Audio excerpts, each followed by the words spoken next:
Hello बच्चों लोग, कैसे हैं? उम्मीद करते हैं अच्छे हैं। आप लोगों के लिए फिर से केमिस्ट्री का पार्ट लेके आया हूं, चौथा चैप्टर का। इससे पहले मेरा ऑल चैप्टर का वीडियो बन चुका है, जा करके प्ले लिस्ट में देख सकते हैं और ऐप में भी मेरा देख सकते हैं। लिंक डाला हुआ है ऐप का, ऐप में जाकर के डाउनलोड कीजिए ऐप को और उसमें कोर्स ज्वाइनिंग कीजिए। 99 रुपया में बहुत अच्छी तरह से आपको पढ़ाया गया है और ऑल सब्जेक्ट का पीडीएफ और वीडियो मिलेगा आपको। जो चैप्टर बाय चैप्टर बताया गया है, ऑब्जेक्टिव अलग से बताया गया है, सब्जेक्टिव अलग से बताया गया है। बहुत ही आसान भाषा में पढ़ सकते हैं और अच्छी तैयारी कर सकते हैं। बिहार बोर्ड का एग्जाम होने वाला है, ठीक है। तो केमिस्ट्री का तीसरा चैप्टर हो चुका, मेरा वीडियो बन चुका है और पीडीएफ भी डाल दिए हैं ऐप में। वहां से जाकर के आप पीडीएफ से पढ़ सकते हैं। और ये चौथा चैप्टर पढ़ेंगे। चैप्टर का नाम है कार्बन के बारे में, ठीक है। देख सकते हैं कि कार्बन तथा इसके यौगिक पढ़ेंगे हम लोग, कार्बन के बारे में। ये चैप्टर कार्बन का चैप्टर है। देख सकते हैं केमिस्ट्री का चौथा चैप्टर, केमिस्ट्री का चौथा चैप्टर साइंस में चैप्टर नंबर 4 कार्बन और इसके यौगिक। कार्बन यौगिक का महत्व के बारे में थोड़ा सा जानकारी हम लोग लेंगे। ये थोड़ा सा नोट पॉइंट है, इसके बारे में उसके बाद क्वेश्चन हम लोग पढ़ेंगे, ठीक है। तो देख सकते हैं कार्बन यौगिक का महत्व अगर पूछे आपको तो ये तो सब पॉइंट लिखना है जो बहुत ही सरल भाषा में है। देख सकते हैं कार्बनिक यौगिकों का हमारे दैनिक जीवन में काफी महत्व है, क्योंकि जितने पदार्थ हम लोग यूज करते हैं डेली लाइफ में सभी कार्बन के बने होते हैं। कुछ ना कुछ मात्रा कार्बन की होता है। सुबह से शाम तक जिन वस्तुओं का हम इस्तेमाल करते हैं ये सभी कार्बनिक यौगिकों से बने होते हैं। कार्बन की मात्रा होता ही है। चाहे हमारा भोजन हो, कार्बन की मात्रा उसमें भी मौजूद होता है। यानी कार्बोहाइड्रेट, प्रोटीन, वसा, विटामिन, इस सब में कार्बन की मात्रा मौजूद होता है।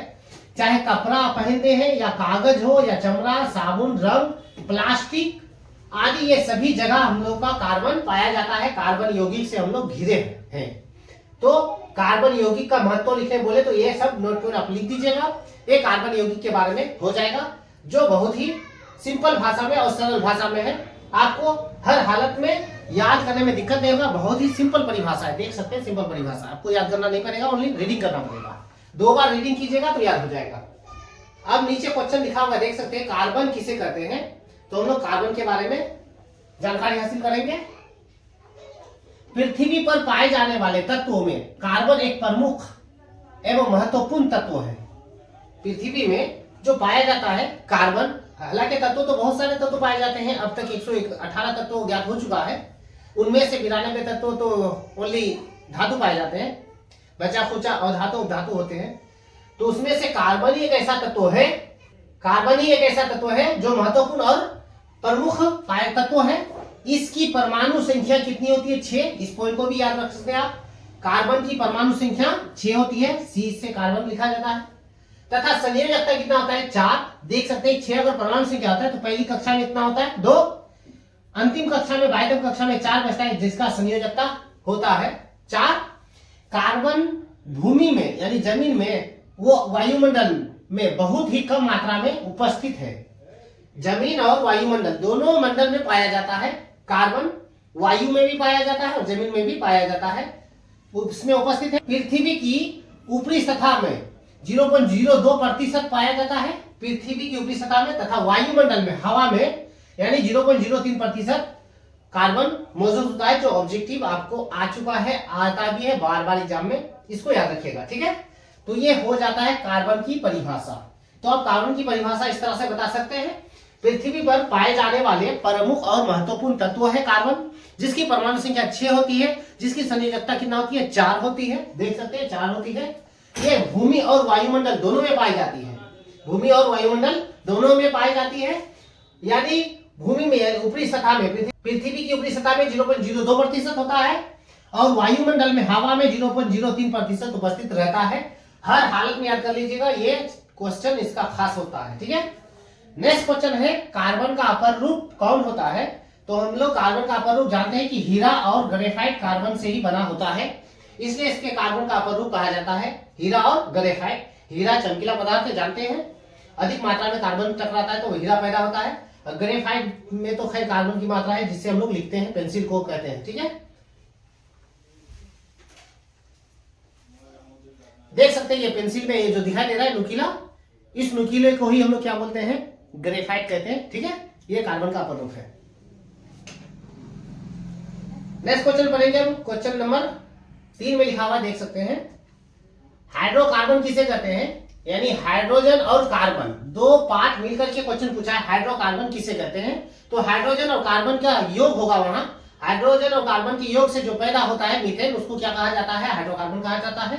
देख सकते हैं उत्तर में लिखा हुआ है सभी कार्बन यौगिक जो सिर्फ कार्बन और हाइड्रोजन से मिलकर बनता है। किससे किससे बनता है, कार्बन और हाइड्रोजन से मिलकर बनता है। कार्बन और हाइड्रोजन से मिलकर जो पैदा होता है, बनता है, निर्माण होता है, उसे हाइड्रोकार्बन कहा जाता है। देख सकते हैं कि कार्बन प्लस हाइड्रोजन दोनों को जोड़ने पर हाइड्रोकार्बन बनेगा। हाइड्रोकार्बन, कार्बन को हम लोग C संकेत करें, हाइड्रोजन को H संकेत करें, तो दोनों को जोड़ने पर क्या बन जाएगा, CH4 यानी मीथेन पैदा होता है। अब उसी तरह हम लोग क्या पढ़ेंगे, नेक्स्ट पॉइंट पढ़ेंगे आगे। मीथेन क्या है, तो ये एक रंगीन गंधहीन गैस है। ये आपका ऑब्जेक्टिव आता है एग्जाम में। मीथेन कौन सी गैस है, तो रंगहीन गंधहीन गैस है। इसे मार्स गैस भी कहा जाता है, याद रखिएगा, इसे मार्स गैस भी कहा जाता है, या मिथाइल हाइड्रोजन के नाम से भी जाना जाता है। ये तीनों पॉइंट आप याद रखिएगा, हर हालत में एग्जाम में ऑब्जेक्टिव में पूछेगा तो पूछेगा। मार्स गैस किसे कहा जाता है, तो मीथेन को। रंगहीन गंधहीन गैस कौन है, तो मीथेन है। मिथाइल हाइड्रोजन किसे कहा जाता है, तो मीथेन को कहा जाता है, जिसका सूत्र होता है CH4, याद रखिएगा, ठीक है। अब क्वेश्चन नंबर 4 में पढ़ेंगे, हाइड्रोकार्बन को कितने भागों में बांटा गया है। तो हाइड्रोकार्बन को मुख्य 2 भागों में बांटा गया है, देख सकते हैं कितने भागों में, 2 भागों में, संतृप्त हाइड्रोकार्बन और संतृप्त हाइड्रोकार्बन। हम लोग संतृप्त हाइड्रोकार्बन के बारे में पढ़ेंगे थोड़ा। संतृप्त हाइड्रोकार्बन क्या है, वैसा हाइड्रोकार्बन यौगिक जिनमें कार्बन कार्बन के बीच एकल बंध होता है। कार्बन और कार्बन के बीच एकल बंध होगा, उसे संतृप्त हाइड्रोकार्बन कहेंगे। देख सकते हैं उदाहरण में है मीथेन, इथेन।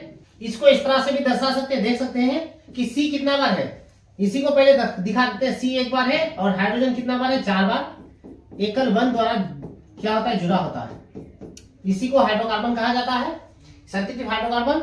इसी तरह इथेन को भी अगर दर्शाए हम लोग, इथेन C 2 बार है और हाइड्रोजन कितना बार है हम लोग के पास, 6 बार। तो हाइड्रोजन 6 बार को दर्शाए अगर, तो देख सकते हैं कि हाइड्रोजन 6 किस तरह से दर्शाया जाएगा, इस तरह से दर्शा दीजिएगा तो आपका क्या हो जाएगा, इथेन बन जाएगा। तो इसी तरह से एकल बंध द्वारा दर्शाया जाता है। और संतृप्त हाइड्रोकार्बन पढ़ेंगे हम लोग, उत्तर है वैसा हाइड्रोकार्बन जिनमें कार्बन कार्बन परमाणु के बीच कम से कम द्विबंधन होगा या त्रिक बंधन। कार्बन कार्बन के बीच 2 बंधन या 3 बंधन द्वारा जुड़े होते हैं, उसे संतृप्त और संतृप्त हाइड्रोकार्बन कहते हैं, ठीक है। तो असंतृप्त हाइड्रोकार्बन में क्या सीखे, कम से कम कार्बन के बीच 2 बंध होगा। देख सकते हैं यहाँ कार्बन के बीच कितना बंध है, 2 बंध। कहने का मतलब है कार्बन और कार्बन के बीच कितना बेस है, 2 बार। और उससे पहले जो पढ़े हम लोग, कार्बन के बीच कितना बार बंध था, 1 बार ही था, तो हम लोग इसे संतृप्त हाइड्रोकार्बन कहेंगे। कार्बन के बीच कितना डैश है, 1 बार डैश है, तो वो संतृप्त हाइड्रोकार्बन। और कार्बन के बीच कितना बार डैश है, 2 बार, तो ये असंतृप्त हाइड्रोकार्बन, ठीक है। सबसे सिंपल परिभाषा, तरीका याद करने का। तो इस तरह से अब हाइड्रोजन को हम लोग दर्शा सकते हैं, इस तरह से हाइड्रोजन को दर्शा देंगे। तो कार्बन कार्बन के बीच कितना बंध है, 2 बंध, तो वो असंतृप्त हाइड्रोकार्बन। कार्बन कार्बन के बीच कितना बंध है, 1, तो क्या कहलाएगा, असंतृप्त हाइड्रोकार्बन। अगर ये मीथेन का हुआ, इथेन का अगर दर्शाए, कार्बन कार्बन के बीच अभी इतना 1 बॉन्ड द्वारा दर्शाया जाता है, देख सकते हैं। कार्बन कार्बन के बीच कितना बॉन्ड है, 1, तो संतृप्त हाइड्रोकार्बन, ठीक है। तो बहुत सिंपल परिभाषा था, उस तरह से भी दर्शा सकते हैं, देख सकते हैं इस तरह दर्शाया गया है। उसी तरह हम लोग नेक्स्ट पॉइंट पढ़ेंगे। अच्छा, कुछ नोट पॉइंट है आपको जो याद करना चाहिए। चेन सिस्टम बताया है, एल्कीन, एल्केन, एल्काइन। एल्कीन का सूत्र आपको पूछे ऑब्जेक्टिव में, ग्राइंटी आता है आपका, इसका भी हम दे रहे हैं ग्राइंटी, जो आपको हर हालत में आएगा। एल्कीन का सूत्र CnH2n, CnH2n। एल्केन का CnH2n +2 लगा देना है आपको, उसी में +2 लगा देना है। और एल्काइन का CnH2n +2 था, यहाँ -2 लगा देना है। इस तरह से आपको याद करना है। कैसे याद करना है, पहले इन तीनों को याद कर लेना है। Alkene, alkane, alkyne, alkene, alkane, alkyne, alkene, alkane, alkyne, CnH2n, CnH2n +2, CnH2n -2, बस ये याद करना है आपको। इन तीनों ऑब्जेक्टिव में से ग्राइंटी है, ऑब्जेक्टिव आता है, ऑब्जेक्टिव आता है। नेक्स्ट क्वेश्चन पढ़ेंगे हम लोग। क्वेश्चन नंबर 5 में लिखा हुआ देख सकते हैं, जीवन शक्ति का सिद्धांत क्या है और जीवन शक्ति का सिद्धांत किसने दिया, इसका मतलब क्या है हम लोग पढ़ेंगे। बर्जीलियस ने जीवन शक्ति का सिद्धांत दिया था, कितना ईस्वी में, 1815 में जीवन शक्ति का सिद्धांत दिया था, जिसके अनुसार सजीव पदार्थों में कार्बन यौगिक का निर्माण एक अदृश्य यानी दिखाई ना दे जीवन शक्ति द्वारा होता है। जीवन शक्ति द्वारा क्या होता है? बर्जीलियस ने जीवन शक्ति का सिद्धांत दिया था 1815 ईस्वी में, और उन्होंने कहा था क्या, सजीव पदार्थों में कार्बन यौगिक का निर्माण होता है।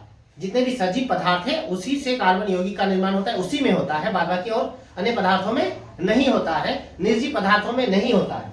उन्होंने यही बताया, बर्जीलियस ने, लिखा हुआ है ना, बर्जीलियस ने बताया था कि जो सजीव है उसी के अंदर कार्बन यौगिक का निर्माण होता है और निर्जीव में कार्बन यौगिक का निर्माण नहीं होता है। उन्होंने यही बताया।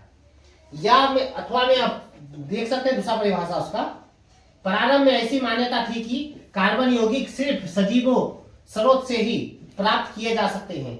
सिर्फ सजीव जितने भी चीज है, सजीव खाता पीता चलता फिरता है, उन्हीं लोगों में कार्बन यौगिक मिलता है, बाद बाकी किसी में नहीं होता है, तथा उन्हें प्रयोगशाला में तैयार करना संभव नहीं है। लेकिन बाद में ये सिद्ध कर चुका कि अब हम लोग लैब में भी निर्जीव पदार्थ से भी कार्बन यौगिक प्राप्त कर सकते हैं। ठीक है, तो ये जीवन शक्ति का सिद्धांत था। परिभाषा आप यहां से भी याद कर सकते हैं। नेक्स्ट क्वेश्चन पढ़ेंगे हम लोग।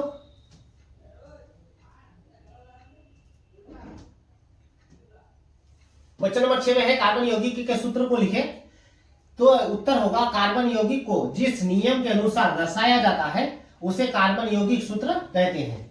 कार्बनों को जिस तरह से दर्शाया जाता है, तो कार्बन यौगिक का एक उदाहरण है, देख सकते हैं, जैसे में दिया हुआ मीथेन, इथेन, प्रोपेन, ब्यूटेन, ये कार्बन यौगिक का क्या है, उदाहरण है। और कार्बन यौगिकों को जिन सूत्रों द्वारा दर्शाया जाता है, देख सकते हैं इस तरह से हम लोग दर्शाएंगे, तो इन सूत्रों को ही क्या कहा जाता है, कार्बन यौगिक सूत्र कहा जाता है। ठीक है, तो डैश द्वारा भी दर्शाया जाता है, उसके बाद लुई बिंदु द्वारा भी दर्शाया जाता है, बोल्ड द्वारा भी दर्शाया जाता है। इसी को क्या बोलते हैं, कार्बन यौगिक सूत्र बोलते हैं। इसे 3 सूत्रों द्वारा दर्शाया जाता है या व्यक्त किया जाता है। लुईस इलेक्ट्रॉनिक बिंदु द्वारा दर्शाया जाता है, संरचना सूत्र द्वारा, त्रिवियम सूत्र द्वारा दर्शाया जाता है। अब हम लोग समझेंगे इलेक्ट्रॉनिक बिंदु द्वारा कैसे दर्शाया जाएगा, संरचना सूत्र कैसे दर्शाया जाएगा। ठीक है, देखो लुईस इलेक्ट्रॉनिक बिंदु का मतलब होता है उसी को अगर बिंदु द्वारा दिखा दे इस तरह से, तो ये हो गया लुईस इलेक्ट्रॉनिक बिंदु द्वारा। ठीक है, बिंदु द्वारा दर्शाया गया। आपको रसायन कार्बनिक यौगिक का सूत्र को इलेक्ट्रॉनिक बिंदु द्वारा दर्शाने बोले तो इस तरह दर्शाना है, देख सकते हैं, दर्शा चुके हम। उसके क्रॉस है, उसके एक इलेक्ट्रॉन की कमी है, इसलिए ऐसा दर्शाया जाता है। एक इलेक्ट्रॉन की कमी हो जाता है ना, इसलिए इस तरह से दर्शाया जाता है। तो लुईस इलेक्ट्रॉनिक बिंदु द्वारा दर्शाने बोलेगा अगर, तो आपको इस तरह दर्शाना है। और संरचना सूत्र द्वारा दर्शाने बोलेगा तो डैश डैश दे करके दर्शाया जाता है। त्रिवियम का यूज कोई खास नहीं है, ये दोनों ज्यादा एग्जाम में आता है। देख सकते हैं यहाँ दर्शा दिया है इलेक्ट्रॉनिक बिंदु द्वारा, methane, ethane, propane, butane, methane, ethane, propane, butane, ये सभी क्या है, लुई संरचना बिंदु है। ठीक है, संरचना सूत्र देख सकते हैं, डैश मार के दिया गया है, डैश जो दिया जाएगा संरचना सूत्र दिया जाएगा। और ये है कार्बन यौगिक का कुछ सूत्र और उसका बनावट देख सकते हैं। इसको आप याद कर लीजिएगा, एग्जाम में कुछ भी आ सकता है ऑब्जेक्टिव में। मीथेन का सूत्र CH4, उसको दर्शाया जाएगा। इथेन का C2H6 इस तरह से दर्शाया जाएगा, जबकि आपको दर्शाने बता दिए। प्रोपेन, ब्यूटेन, तो इस तरह पेंटेन, सूत्र क्या होता है, सूत्र सब आप याद कर लीजिएगा, एग्जाम में आपको पूछता है सूत्र। तो इसको अच्छी तरह से आप उतार लीजिए, उतारने के बाद उसको प्रैक्टिस कर लीजिए और सूत्र सब आपको याद करना है। सूत्र सब, मीथेन का CH4, इथेन का C2H6, प्रोपेन का C3H8, ब्यूटेन का C4H10, उसके बाद पेंटेन का C5H12। तो सूत्र याद करना है, ऑब्जेक्टिव में ये सब आता है। ठीक है, नेक्स्ट क्वेश्चन हम लोग पढ़ेंगे। अब क्वेश्चन नंबर 8 में देख सकते हैं, अपमार्जक किसे कहते हैं। इंग्लिश में डिटर्जेंट कहा जाता है, यानी निरमा को हम लोग सिंपल भाषा में बोलेंगे, निरमा कहा जाता है। तो अपमार्जक कपड़े धोने में काम देता है, अन्य वस्तुओं को साफ सफाई करने में काम देता है, उपयोग किया जाता है ये सबका। तो इस पदार्थ को ही अपमार्जक कहते हैं। ये साबुन से भिन्न होती है, यानी साबुन से अलग किस्म का, इसमें अलग से यानी ज्यादा झांक देता है ये। ठीक है, यह पदार्थ सफाई के लिए साबुन से अच्छा पदार्थ है, साबुन से ज्यादा ये सफाई करता है। ठीक है, उदाहरण के लिए सोडियम क्लोरिक सल्फेट सूत्र, जिसका सूत्र यहाँ डाला हुआ है, देख सकते हैं, CH3CH2 dash CH2OSO3 dash Na+।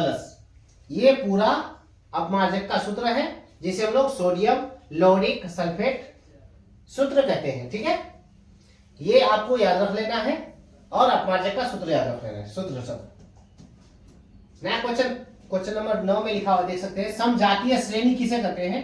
ये कई बार एग्जाम में आ चुका है, इसको बढ़िया से याद कर लीजिएगा, देख लीजिए समझने का तरीका क्या है। वैसा हाइड्रोकार्बन, अब हाइड्रोकार्बन में आपको पढ़ा चुके CH4 CH2 ये सब क्या है, हाइड्रोकार्बन का योग है। वैसा हाइड्रोकार्बन यौगिक का समूह जिनके रासायनिक गुणधर्म समान होता है तथा सामान्य सूत्र एक जैसा होता है, इसके प्रत्येक सदस्य समजात होता है। इस श्रेणी में CH2 का अंतर होता है। इस श्रेणी में क्या होगा, CH2 का अंतर होता है, उसे क्यों क्या कहेंगे, समजातीय श्रेणी। समजात का मतलब एक जैसी जात, एक जैसी संख्या रहेगा और अंतर जाएगा, ओनली CH2 का अंतर जाएगा। आप देख सकते हैं यहां से हम दर्शाए हैं सीखने के लिए। जैसे एग्जांपल यदि लिया जाए मेथेनॉल का, तो मेथेनॉल CH3OH है, उसके बाद CH3OH से जो एथेनॉल बना है उसी के जैसा जात में, तो किसका अंतर जा रहा है, CH4 का, यानी एक कार्बन की मात्रा बढ़ेगा और 2 हाइड्रोजन की मात्रा बढ़ेगा। कार्बन 1 संख्या बढ़ेगा, हाइड्रोजन 2 संख्या बढ़ेगा। देख सकते हैं कार्बन 1 था, यहाँ कार्बन कितना हो चुका, 2, हाइड्रोजन 3 था, यहाँ कार्बन कितना हो चुका, हाइड्रोजन कितना हो चुका, 5, और OH रहेगा ही। तो अब कितना का अंतर चल रहा है, CH2 का अंतर चल रहा है। ठीक है, अब कार्बन यहाँ 2 था, तो कार्बन यहाँ कितना बन चुका, 3, हाइड्रोजन 5 था, तो हाइड्रोजन कितना हो चुका, 7। तो CH2 का अंतर चल रहा है, तो इसको प्रोपेनॉल कहा जाएगा। तो मेथेनॉल, एथेनॉल और प्रोपेनॉल ये जातीय क्या है, समजातीय श्रेणी कहलाता है, जो CH2 का अंतर चल रहा है। ठीक है, नेक्स्ट क्वेश्चन हम लोग अब देखेंगे। क्वेश्चन नंबर 10 में है, इसको भी मान लेते हैं। साबुन क्या है, हालांकि परिभाषा इसका तो बहुत बड़ा है किताब में, और बहुत लंबा लंबा परिभाषा भी है, उसका संरचना भी है, सूत्र भी है, लेकिन जितने भी बात सिंपल में है उस बात को हम उठाए हैं, उस बात को आप सिंपल में नॉर्मली याद कर सकते हैं, एग्जाम के लिए काफी है 10 क्लास का। ठीक है, अब हम लोग क्या करेंगे, इसको पढ़ेंगे। उत्तर इसका, उच्च अनुभार वाले कार्बोक्सिलिक अम्ल को सोडियम तथा पोटेशियम लवण साबुन कहलाता है। यानी उच्च भार होना चाहिए, कार्बोक्सिलिक अम्ल होना चाहिए, सोडियम होना चाहिए और पोटेशियम होना चाहिए, लवण मिलाकर के साबुन बन जाता है। देख सकते हैं इसका सूत्र C17H35 COONA, ये सभी मिलाकर के क्या बना देता है, साबुन का सूत्र बना देता है। साबुन का निर्माण कैसे होता है, देख सकते हैं सिंपल भाषा में, इसका निर्माण तेल और वसाओं के अणुओं यानी NaOH सोडियम हाइड्रोक्साइड या पोटेशियम हाइड्रोक्साइड के द्वारा जल में अपघटन से साबुन प्राप्त हो जाता है। ठीक है, किसके जरिए से होता है, अधिक मात्रा में तेल या वसा का अणु सोडियम हाइड्रोक्साइड या पोटेशियम हाइड्रोक्साइड के द्वारा जल में अपघटन किया जाता है, तब साबुन का निर्माण हो जाता है। तो इस तरह से आप साबुन के निर्माण में ये सब बात सिंपल भाषा में लिख सकते हैं, ज्यादा सूत्र नहीं दिए, जो काम का चीज है वही सब दिए। ठीक है, ताकि आपको याद हो जाए। नेक्स्ट पॉइंट है हम लोग के पास, साबुनीकरण क्या है। साबुनीकरण क्या है, साबुन अलग है, साबुनीकरण अलग होता है। तेल हो या अथवा वसा हो, उसके साथ क्षार की अभिक्रिया कराया जाता है, और जिससे क्या बनता है, साबुन बनने की प्रक्रिया को साबुनीकरण कहा जाता है। देख सकते हैं तेल या वसा को ले लेंगे हम लोग, क्षार के साथ अभिक्रिया कराएंगे, तब क्या बनेगा, साबुन बनने की प्रक्रिया होगा। इस प्रक्रिया को ही क्या कहा जाता है, साबुनीकरण कहते हैं। एग्जाम्पल में जैसे तेल और या वसा ले लिए, उसमें सोडियम हाइड्रोक्साइड को हम लोग अभिक्रिया कराएं, तो क्या बन चुका, साबुन और ग्लिसरॉल क्या हो चुका, निकल चुका। तो ये प्रक्रिया ही क्या कहलाएगा, साबुनीकरण कहलाता है। आप इस तरह से इसको याद रख सकते हैं। ठीक है, यानी तेल या वसा ले लीजिए, सोडियम हाइड्रोक्साइड ले लीजिए, दोनों को अभिक्रिया कराइए, उसके बाद साबुन बनता है और ग्लिसरॉल क्या हो जाता है, निकल जाता है। इस प्रक्रिया को साबुनीकरण कहा जाता है। नेक्स्ट क्वेश्चन पढ़ेंगे हम लोग, वॉशिंग पाउडर किसे कहते हैं। क्वेश्चन नंबर 11 में लिखा हुआ है, सर्फ, मैजिक, लक्स इत्यादि वॉशिंग पाउडर है। इसके लगभग 15% से 30% अपमार्जक रहता है इसमें। ठीक है, पाउडर को शुष्क रखने के लिए सोडियम सल्फेट और सोडियम सिलिकेट मिला दिए जाते हैं, ताकि वो शुष्क रहे, यानी भुरभुरिया टाइप का रहे, ताकि वो पैक किया जाए सालों साल तक रहे। इसलिए इसको क्या कहा जाता है, वॉशिंग पाउडर जो कोई भी चीज को हम लोग क्या करते हैं, वॉश करने में मदद मिलता है। जैसे कपड़ा का एग्जाम्पल है, कपड़ा को साफ करने में मदद मिलता है। ठीक है, तो उम्मीद करते हैं कि आपको समझ में आया होगा। तो ये चैप्टर का ये लास्ट क्वेश्चन था, और जितने भी इंपोर्टेंट था छाट छाट के इस चैप्टर से पढ़ा दिए। आप इसको प्रैक्टिस कर लीजिए, बार बार वीडियो को प्ले करके देख सकते हैं। बार बार प्रैक्टिस करने से आपको याद हो जाएगा। अब एग्जाम का समय बहुत ही कम है, अपने फ्रेंड को भी शेयर कर दीजिए ताकि उसको भी जानकारी हो जाए। कम रुपया में आप कोर्स को ज्वाइनिंग कर सकते हैं ऐप में, और उसके बाद दूसरे को भी जानकारी कर सकते हैं। लिंक को शेयर कर दीजिए ऐप का, और लिंक नीचे डाला हुआ है ऐप का, उसके बाद ज्वाइन करके पढ़ाई कर सकते हैं। Thank you.